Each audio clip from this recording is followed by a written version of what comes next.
So I bought this 1/18 Ferrari diecast from a nearby Japanese surplus shop for $11.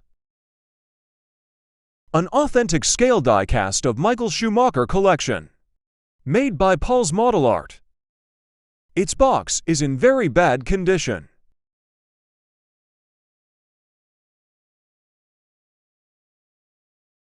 Rubber tires, stickers, paint and driver are all in a good condition.